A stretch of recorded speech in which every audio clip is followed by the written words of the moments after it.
నేను పివి గిరిధర్ న్యాయవాదిని మాట్లాడుతున్నాను. Motor cycles అవనియండి, కార్లు అవనియండి, హెవీ వెహికల్స్ అయినా కూడా, బస్సులు అయినా కూడా, ఎనీ వెహికల్, రోడ్డు మీద వెళ్ళే ప్రతి వెహికల్ విషయంలోని అందరూ గమనించవలసింది, గుర్తు పెట్టుకోవాల్సింది, తప్పనిసరిగా ఫాలో అవ్వండి. అసలు నేను చెప్పేది ఏంటంటే రూల్ 23 అనేటువంటిది తప్పనిసరిగా ప్రతి కారుకి వెనకాల అంటించుకుంటే కొద్ది రోజులు మంచిది అనేటువంటిది నా ఉద్దేశం. రోడ్ సేఫ్టీ అనేటువంటిది వచ్చేసరికి దానికి వేరేగా రోడ్ రెగ్యులేషన్స్ రూల్స్ అనేటువంటివి ఉంటాయి. రోడ్ రెగ్యులేషన్స్ రూల్స్ మీరు వీటిని వేరేగా పీడిఎఫ్ డౌన్లోడ్ అవుతుంది. ఈ పేరుతో డౌన్లోడ్ అంటే ఇది ఈ రకంగా టైప్ చేస్తే మీకు డైరెక్ట్గా రెగ్యులేషన్స్, ఆ రూల్స్ ఏమిటి అనేటువంటిది డౌన్లోడ్ అవుతాయి. అందులో చాలా విషయాలు ఉంటాయి. అంటే ఒక లైసెన్స్ కానీ, లేకపోతే ఒక వెహికల్ సేఫ్టీకి ఏమేమి ఉండాలనేది కానీ, రోడ్డు మీద వెళ్ళేటప్పుడు తీసుకోవాల్సిన జాగ్రత్తలు కానీ, అన్ని విషయాలు కూలంకషంగా అందులో చెప్పబడతాయి. అయితే నేను ముఖ్యంగా ఈ రూల్ 23 అనేటువంటి దాని మీద నేను ఎందుకు ఫోకస్ చేస్తున్నానంటే, ఒక వెహికల్కి మధ్యలో డిస్టెన్స్ అనేటువంటిది తప్పనిసరిగా పాటించాలి. ఇది ఎక్కడా కనిపించడం లేదు. ఎన్నో యాక్సిడెంట్స్ కేవలం డిస్టెన్స్ మెయింటైన్ చేయకపోవడం వల్ల జరుగుతుంటాయి. మనం రోడ్ల మీద చూస్తుంటాం. సడన్ బ్రేక్ వేయడం అనేటువంటిది ఈ మధ్యకాలంలో సాధారణంగా జరుగుతుంది, చాలా సాధారణంగా జరుగుతున్నది. ఈ సడన్ బ్రేక్ వేయడం వల్ల ఒక వెహికల్, 2 వెహికల్స్ ప్లేస్లో 15, 20, 30 వెహికల్స్ డ్యామేజ్ అవుతున్నాయి. వెహికల్స్ డ్యామేజ్ అవ్వడం ఒక విషయం అయితే, డబ్బు ఉంటే రిపేర్ చేయించుకుంటాం, ఇన్సూరెన్స్ రిపేర్ చేయించుకుంటాం, లేకపోతే పక్కన పెట్టి ఊరుకుంటాం. కానీ అదే ఒక మనిషి ప్రాణాలు పోయి అంటే వెనక్కి తీసుకురాలేము. అలాగే ఏదైనా ఒక అవయవం పోయిందంటే ఏమీ చేయలేని పరిస్థితి. సో అందువలన తప్పనిసరిగా మెయింటైన్ చేయవలసింది ఏమిటంటే, ఒక వెహికల్స్కి మధ్యలో ఎంత డిస్టెన్స్, అంటే అది స్పెసిఫిక్గా ఎంత డిస్టెన్స్ అనేది ఆర్టీసీ బస్సు వెనకాల 50 అడుగుల దూరం పాటించండి అని వాళ్ళు రాసినట్టుగా ప్రతి వెహికల్కి ఇన్ని అడుగులని మనం ఖచ్చితంగా ఎంత డిస్టెన్స్ మెయింటైన్ చేయాలంటే చేయలేం. బట్ ప్రాక్టికల్గా మనం చేయవలసిన పని ఏమిటంటే, ఒక వెహికల్ అంటే ఈ పర్టికులర్ రూల్ తాలూకా ఉద్దేశం ఏమిటంటే, వెహికల్ అనేటువంటిది మన ముందుది వాళ్ళు ఏం చేస్తున్నారు, ఎంత వేగంతో వెళ్తున్నారు, వాళ్ళు ఏదైనా సడన్గా అనుకోకుండా ఏదైనా టర్నింగ్ తీసుకోవాల్సి వచ్చినా, అనుకోకుండా సడన్గా బ్రేక్ వేయాల్సి వచ్చినా, ఎందుకంటే వాళ్ళ ముందు ఏం జరుగుతుందో రోడ్డును మనం గమనించలేము కాబట్టి, పోనీ ఇప్పుడు చాలా సోఫిస్టికేటెడ్ కార్లు వచ్చాయి, ఎలక్ట్రానిక్ వెహికల్స్ వచ్చాయి, ఎన్ని వచ్చినప్పటికీ కూడా మన ముందు వెహికల్కి ఆ వెహికల్ ముందు ఏ రోడ్డు మీద ఉన్నట్టు అనేటువంటిది కనిపించడం అనేటువంటిది ఇప్పుడు వరకు నాకైతే ఇంతవరకు ఐడియా లేదు.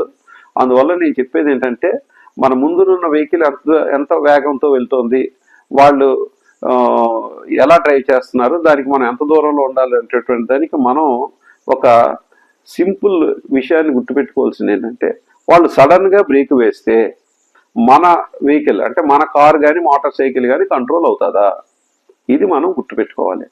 అలాగే వాళ్ళు ఏదైనా కారణంగా అనుకోకుండా ఏదైనా టర్న్ చేయవలసి వస్తే మన వెహికల్ మనం కంట్రోల్ చేయగలుగుతామా, ఎంత దూరంలో ఉంటే అది మనం కంట్రోల్ చేయగలం అనేటువంటిది అత్యంత ముఖ్యమైన విషయం. ఇందులో గమనించాల్సిన మరొక విషయం ఉంది. ఇది సుప్రీంకోర్టు ఆఫ్ ఇండియా జడ్జిమెంట్ కూడా ఉన్నది.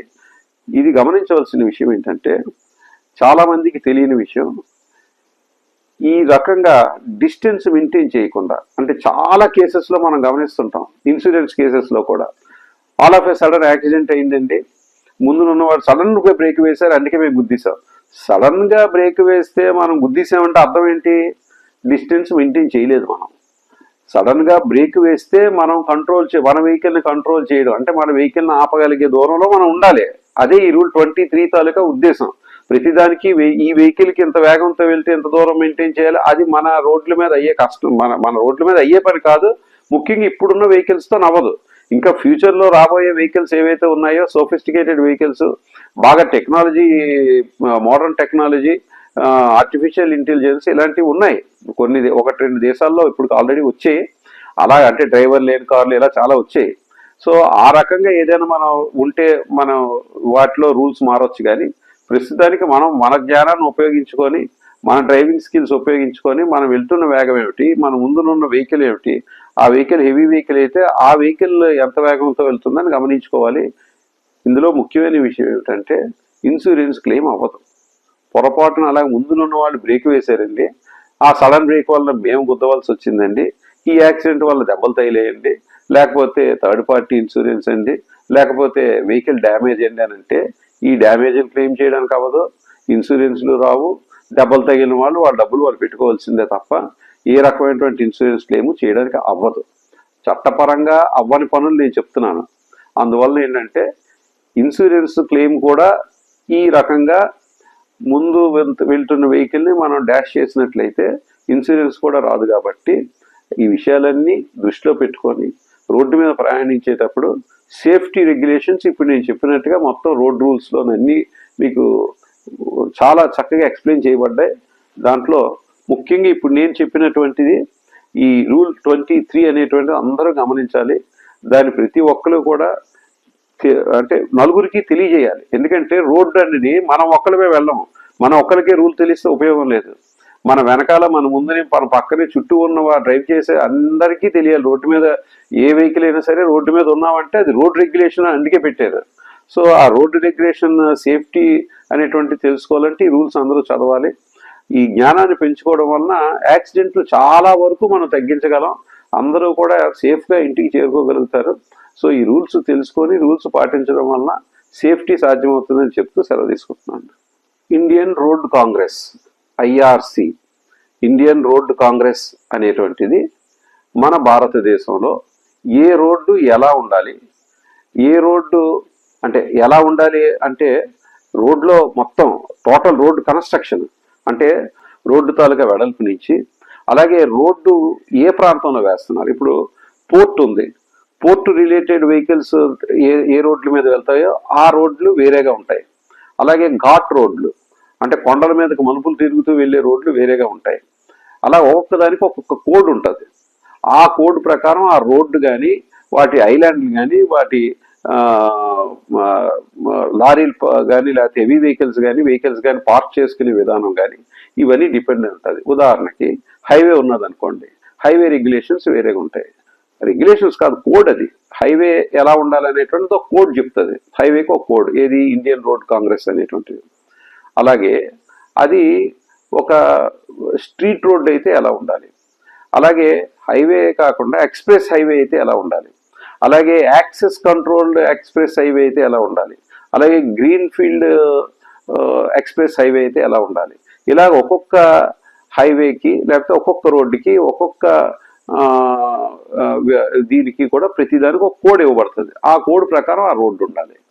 అలా ఆ రోడ్డు ఆ రకంగా అంటే కోడ్ ప్రకారం ఉన్న రోడ్డు మీద ప్రమాదాలు జరిగే అవకాశం చాలా తక్కువ ఉంటుంది, ఒకటో విషయం. మైలేజ్ కరెక్ట్గా వస్తుంది, రెండో విషయం. బ్రేకులు అనేటువంటివి ఖచ్చితంగా పనిచేస్తాయి, మూడో విషయం. నాలుగో విషయం, వీటిలన్నిటి వలన సౌండ్ పొల్యూషన్ కానీ ఎయిర్ పొల్యూషన్ కానీ రెండు తగ్గుతాయి.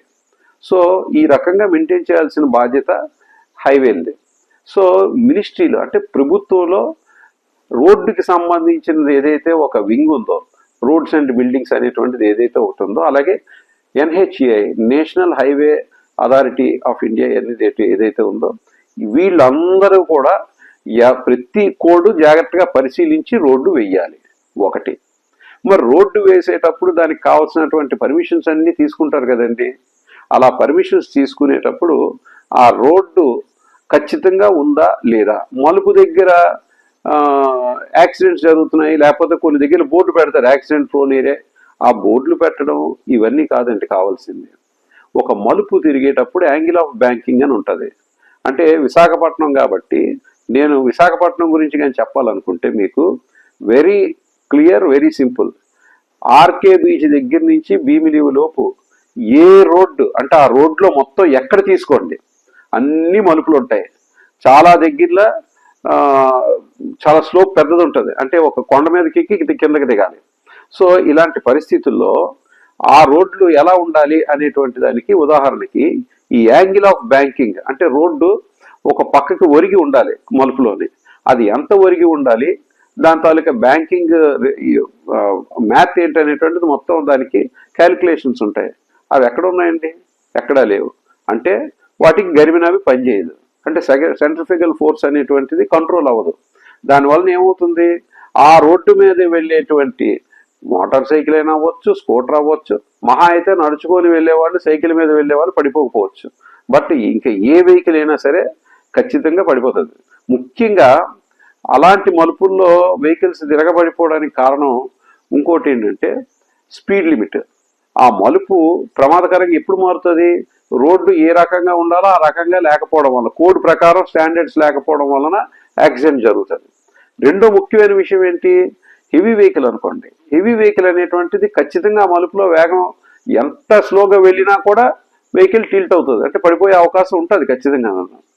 అందువలన రోడ్డు యాక్సిడెంట్లు, రోడ్ల మీద జరిగే ప్రమాదాల్ని నిర్మూలించాలంటే మొట్టమొదటి రోడ్లు సరిగ్గా ఉండాలి.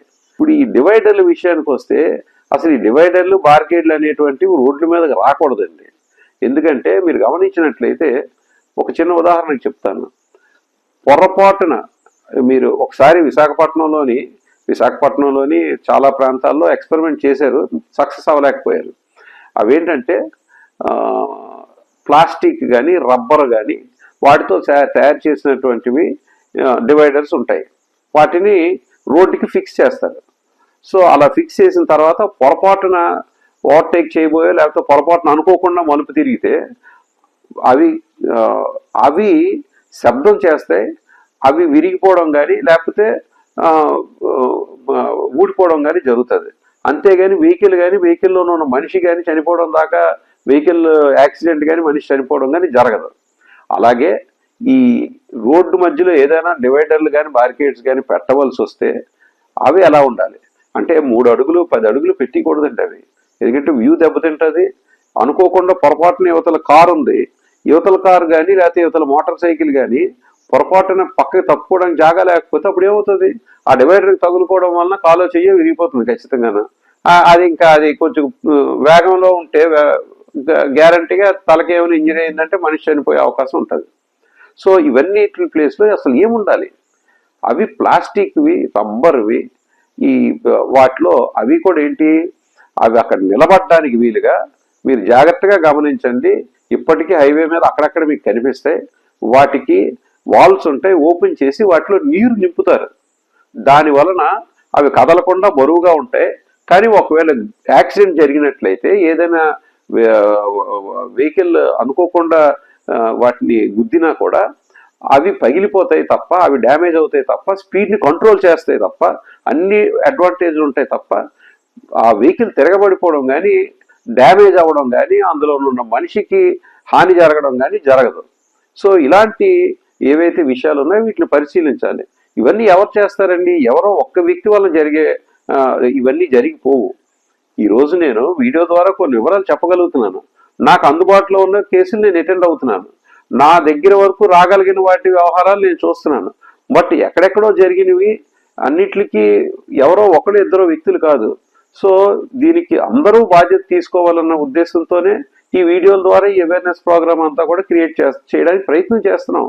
ఈ హెల్మెట్ విషయంలో ఏదైతే ఒక అవేర్నెస్ ప్రోగ్రామ్స్ అనేటివి చెప్తున్నారో, అలాగే కార్కి సీట్ బెల్ట్ విషయంలో ఎలాగైతే అవేర్నెస్ చేస్తున్నారో, అలాగే డ్రంక్ అండ్ డ్రైవ్ విషయంలో ఎలాగైతే అవేర్నెస్ ప్రోగ్రామ్స్ పెడుతున్నారో, అలాగే పోలీసులు, ముఖ్యంగా ట్రాఫిక్కి సంబంధించిన పోలీసు వాళ్ళు ఎవరైతే ఉంటారో ఆ వింగ్ వాళ్ళు దీనికి సంబంధించినటువంటి అవేర్నెస్ ప్రోగ్రామ్ పెట్టాలి.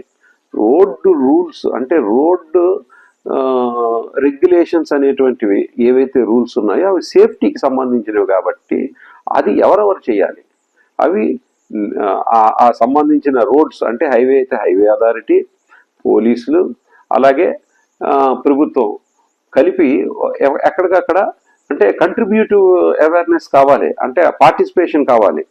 అందరూ కలిపి చేయవలసింది. అది ఏదో ఒక డిపార్ట్మెంట్ ఒక నాయకుడు చేస్తే అవ్వదు అది. సో కొన్ని వాలంటరీ ఆర్గనైజేషన్స్, ఓ పక్క ప్రభుత్వం, అలాగే హైవే అథారిటీ, మరి వీటిలన్నిటికీ కార్పొరేట్ రెస్పాన్సిబిలిటీ డబ్బు కూడా ఉంది కదండి.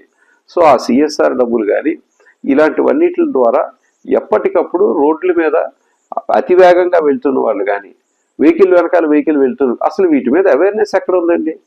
అసలు రోడ్డు రెగ్యులేషన్స్ రూల్స్ అనేటువంటి ఒకటి ఉన్నది. ఈ రూల్స్ గురించి ప్రజలకు తేల్చేలా ఎంతసేపు ఎక్కడ చూసినా హెల్మెట్ పెట్టు. కార్లో ఉన్న వాళ్ళకి హెల్మెట్కి డివైడర్కి సంబంధం ఏమైనా ఉందండి?